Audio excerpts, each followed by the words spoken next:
جو لوگ کمزور ذہن رکھتے ہیں ساری زندگی فیصلہ ہی نہیں ہوتا، کوئی ڈرتے رہتے ہیں، سہمے سہمے وقت گزارتے ہیں، اپنے آپ کو فکری یہ جو ایمان ہوتا ہے یہ بندے کو طاقتور کرتا ہے، بندہ مضبوط ہو جاتا ہے۔ مجھے بتائیے نا، جب ایمان پکا ہو کہ روزی دینے والا اللہ ہے تو پھر بندہ کسی مالدار آدمی کے پیچھے کبھی بھاگتا ہے، کبھی کسی بڑے آدمی سے ڈرتا ہے؟ جب اسے پتا ہو کہ عزت اور ذلت اللہ کے دستے قدرت میں، پھر وہ سیاستیں، سازشیں یہ کام کرتا ہے۔ تو پہلے تو مضبوطی ایمان درکار ہمارے بچوں کے اندر، ہمارے مزاجوں کے اندر، جب تک وہ مضبوطی ایمان۔ حضرت مولا علی شیر خدا کرم اللہ تعالی وجہ الکریم ایک دفعہ بڑے علیل ہو گئے، کمزوری آ جاتی ہے، بندہ بیمار ہو جاتا ہے۔ تو ہمارے ہاں بیمار لوگ بعض اوقات ایسا جملہ بولتے ہیں جو کفر کے زمرے میں چلا جاتا ہے۔ آپ پریشان ضرور ہیں، تکلیف میں ضرور ہیں، لیکن آپ بات وہی کریں گے جو شریعت اجازت دیتی ہے۔ حضرت علی شیر خدا شدید علیل تھے، ایک صحابی تیمارداری کرنے گئے تو حضرت مولا علی کا چہرہ دیکھ کے پریشان ہو گئے، کہنے لگے آپ تو بڑے سخت علیل ہیں، اللہ خیر کرے، اللہ تعالیٰ آپ کو صحت دے۔ تو حضرت علی کہنے لگے تو فکر نہ کر، مجھے اس بیماری سے کچھ بھی نہیں ہوگا۔ نے کہا کیوں؟ فرمانے لگے مجھے نبی پاک علیہ السلام نے فرمایا تھا علی اس وقت دنیا سے جاؤ گے جب داڑھی خون سے رنگین ہو جائے گی،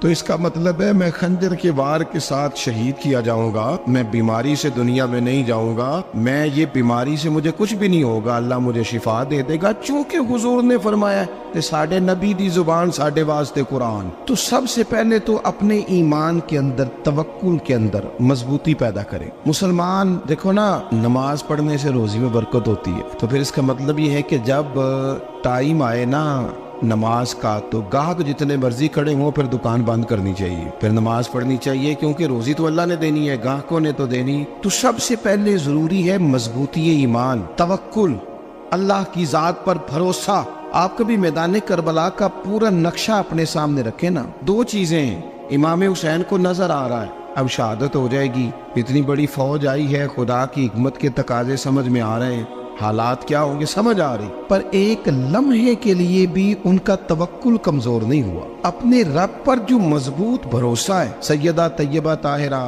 حضرت فاطمہ الزہرا رضی اللہ تعالیٰ عنہا اونٹ کے بالوں کی بنی ہوئی چادر اوڑھ کر چکی پیس رہی تھی۔ یہاں بیویاں بڑا روتی ہیں، غریبی بڑی ہے، بڑی غریب بھی ہے، حالانکہ اب کون بندہ پیوند والے کپڑے پہنتا ہے جی؟ اب تو بڑی مشکل سے وہ لوگ ملتے ہیں جو جوتا ٹوٹ جائے تو گانٹھ کے پہنے، ورنہ تو نئے جوتے آ جاتے ہیں۔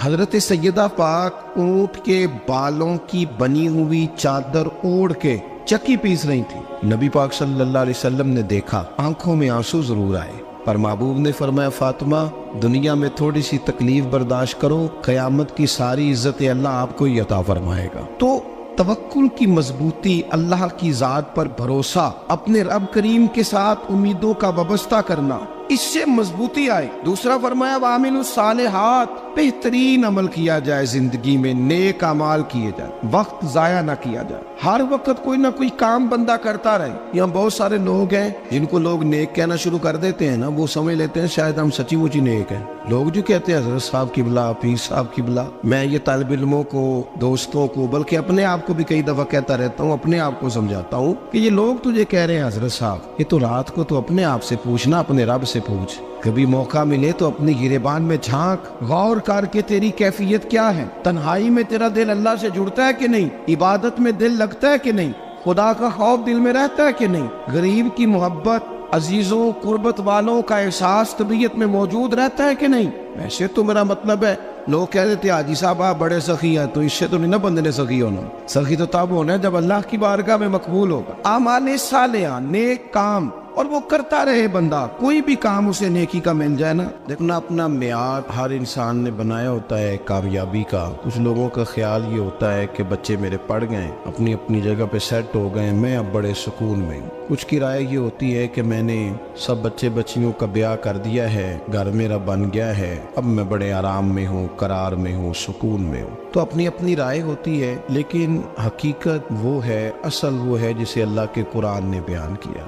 اللہ کریم نے فرمایا والعصر، اے محبوب علیہ السلام ہمیں آپ کے زمانہ مبارکہ کی قسم ہو، ان الانسان لفی خسر، فرمایا بے شک انسان خسارے میں، نقصان میں۔ اپنے تئیں کوئی دعویٰ کر لیتا ہے، آپ دیکھتے ہیں کہ بہت سارے لوگوں کے دعوے اپنے اپنے ہوتے ہیں نا۔ کسی بھی طالب علم سے آپ پوچھیں پیپر دے کے آئے تو پیپر کیسا ہوا ہے، تو کیا کہتا ہے؟ جب کینڈیڈیٹ الیکشن لڑتے ہیں تو رات کو جب وہ سوتے ہیں تو سارے جیت کے ہی سوتے ہیں، ان کو سب یہی کہتے ہیں کہ لوگ سارے تیرے ساتھ ہی ہیں. حالات، یہ جتنے بادشاہ حکمران ہوتے ہیں ان کے بگڑنے کی بنیادی وجہ ہوتی ہے کہ یہ خوش فہمیوں میں مبتلا ہوتے ہیں. ہم میں سے بھی ڈھیر سارے لوگ ہیں جو خوش فہمیوں میں مبتلا ہیں. کچھ کہتے ہیں جناب ہماری نسبت بڑی تگڑی ہے. بھئی نسبت تو امام حسین سے تگڑی تو کسی کی نہیں نا. تو ساری رات نماز پڑھتے تھے، روزے رکھتے تھے، اللہ کو یاد کرتے تھے. آپ خالی نسبت پر بیٹھ کر عمل چھوڑ جائیں تو یہ کیسے ممکن ہے؟ تو اپنے اپنے تئیں لوگوں نے معیار کامیابی کے قائم کر لیے ہیں. اللہ فرماتا ہے کہ محبوب مجھے قسم ہو زمانے کی، انسان نقصان میں، یہ دن بدن جو وقت گزار رہا ہے تو اس کا نقصان، اس کا خسارہ، اس کا گھاٹا بڑھتا جا رہا ہے روز نقصان میں. کتنا کتنا عمر کا حصہ لوگوں نے ضائع کر دیا، کتنے کتنے بہترین لوگ تھے لیکن روزی روٹی کے پیچھے وقت سارا برباد ہو گیا. یہ رزق حلال کے لیے دوڑ دھوپ ہو وہ تو بڑی بات، لیکن تکبر کے لیے اور خواہشات، بیجا خواہشات کی تکمیل کے لیے، ایک دوسرے سے آگے بڑھنے کے لیے بڑا وقت ضائع کیا لوگوں. اچھا کوئی بھی نہیں جیتا، خاندانوں میں بھی کوئی نہیں جیتا، برادریوں میں بھی کوئی نہیں جیتا، پر لڑائی ساری زندگی کی ہے. میں نے آگے گزرنا ہے، میں نے آگے، حالانکہ کوئی کسی کو جیتنے دیتا ہی نہیں. اپنے اپنے تئیں لوگوں نے معیار قائم کیے کامیابی کے. اللہ فرماتے ہیں بے شک انسان نقصان میں ہے، لیکن جس میں 4 خوبیاں پائی جائیں اللہ کا قرآن کہتا ہے وہ بندہ کامیاب ہو. کون کون سی؟ الا الذین آمنوا. سب نقصان میں نہیں سوائے ان لوگوں کے جو ایمان لائے. سب سے پہلے کیا کرے؟ ایمان ہو اس کے پاس، مضبوط ایمان. وعملوا الصالحات، اور ایمان بھی لائے اور نیک کام بھی کرے. اور صرف نیک کام نہ کرے، وَتَوَاصَوْا بِالْحَقِّ، لوگوں کو حق بات کی نصیحت بھی کرے. اور ظاہر ہے سچ بولے گا، حق بولے گا تو بڑے لوگوں کے مفادات کو ٹھیس پہنچے گی، کچھ لوگوں کو تکلیف بھی ہوگی. تو اب جب تکلیف ہوگی تو پھر مصیبت بھی آئے گی. تو اگر حق بات کہنی ہے تو پھر کیا کرے؟ وَتَوَاصَوْا بِالصَّبْرِ، اور ایک دوسرے کو صبر کی بھی وصیت کرے. 4 چیزیں پائی جائیں، ایمان، اعمال صالحہ، حق کی نصیحت، اس رستے میں آنے والی تکلیف پر صبر. اگر یہ 4 چیزیں میسر آتی ہیں تو اللہ کا قرآن کہتا ہے بندہ کامیاب ہے. اور اگر یہ 4 چیزیں نہیں تو پھر کوئی بندہ جتنا مرضی دعویٰ کرے، جتنا مرضی شور کرے، جتنا مرضی اعلان کرے، وہ کامیاب ہو سکتا. سب سے پہلے تو اپنا ایمان پکا کرے. یہ جو کچی پکی باتیں کرتے ہیں نا لوگ، مسلمان جو ہوتا ہے نا، مسلمان وہ لاوارث نہیں ہوتا، وہ وارث والا ہوتا ہے. اس کا رب ہر وقت اپنی رحمت سے اس کی حفاظت کرتا ہے. مسلمان ہر وقت نبی پاک علیہ السلام کے نگاہ کرم میں رہتا ہے. اسے کمزور باتیں نہیں کرنی چاہیے کہ میرے کو پیچھے چڑھ گیا تو پتہ نہیں کیا ہو جائے گا، برادری مخالف ہو گئی تو پتہ نہیں کیا ہو جائے گا، سچ بول دوں گا تو لوگ پتہ نہیں مجھے مار دیں گے. ایسا ہو نہیں سکتا. چھری حضرت ابراہیم چلائے بھی نا تو حضرت اسماعیل کے حلق پہ چلنا اس نے تب بھی ہے جب اللہ حکم کرے گا. تو اللہ کی حکمت ہوگی، حکمت الہی ہوتی ہے تو کوئی کام ہوتا ہے، ورنہ ہوتا. تو اپنی طبیعت میں مضبوط ایمان، توکل، اللہ پہ بھروسہ، مضبوطی افکار کی، کچی باتیں نہیں. دیکھو نبی پاک صلی اللہ تعالی علیہ وسلم نے فرمایا نیکی کو کبھی حقیر نہیں سمجھنا، کبھی حقارت سے نہیں نیکی کرنی کہ یہ بڑی چھوٹی ہے تو میں اس کو کروں. آپ فرمایا کبھی حقیر نہ سمجھنا، نیکی کا کام جو بھی ملے کر دینا. فرمایا اگر بھائی سے مسکرا کے ملو گے بنا تو اس پر بھی اللہ تمہیں صدقے کا ثواب عطا کرے گا. ہم تو اس دین سے کے ماننے والے ہیں جو کہتے ہیں تو گلی سے روڑا اٹھا دے، کانٹا اٹھا دے، کسی کی تکلیف دور کر دے، کسی اس پر گنجائش کر دے، کسی کے لیے آسانی کر دے. جو بھی خیر کا کام میسر آئے پورے دن میں اسے چھوڑے نہیں. صبح گھر سے نکلے، وہ ایک صحابی تھے، غالباً تابعی تھے، تو بازار جاتے اپنے غلام کے ساتھ تو سارا بازار گھوم کے واپس آ گئے. خادم نے کہا جناب کو نہ کوئی خریدا نہ کچھ بیچا. تو آپ سارا بازار گھوم کے آ گئے. فرمانے لگے تیرا کیا خیال ہے؟ میں نے کچھ بھی نہیں کیا. کہا جناب پھر کیا کیا ہے؟ فرمانے لگے تم نے دیکھا جو بندہ بھی گزرا میں نے اس کو کہا السلام علیکم، تو کتنی کو نیکیاں میں جمع کر کے آ گیا ہوں. کوئی خیر جو میسر آئے. ہم سمجھتے ہیں کہ شاید کوئی کروڑ کو روپیہ ہوگا تو پوری مسجد بناؤں گا تو پھر میں نے نیکی کر دی ہے. شاید جناب میں، حالانکہ یہ چھوٹے چھوٹے کام ہے نا، چھوٹے چھوٹے کام، ان کی تو زیادہ ضرورت ہوتی ہے، ان کی تو زیادہ حاجت ہوتی ہے. کوئی آپ رستے میں گزر رہے ہیں تو نیچے کوئی کھڈا بنا ہوا ہے تو اس پر ہم کیا کرتے ہیں؟ گاڑی میں بیٹھ کے تبصرہ کرتے ہیں اے روڈ کھورے کدو بننا ہے. بھئی یہ کھڈا ہے نا تو آپ نیچے اترے نا تو آپ دھابڑا لیں نا، کئی پکڑے نا، یہ تو 5 منٹ کا کام ہے.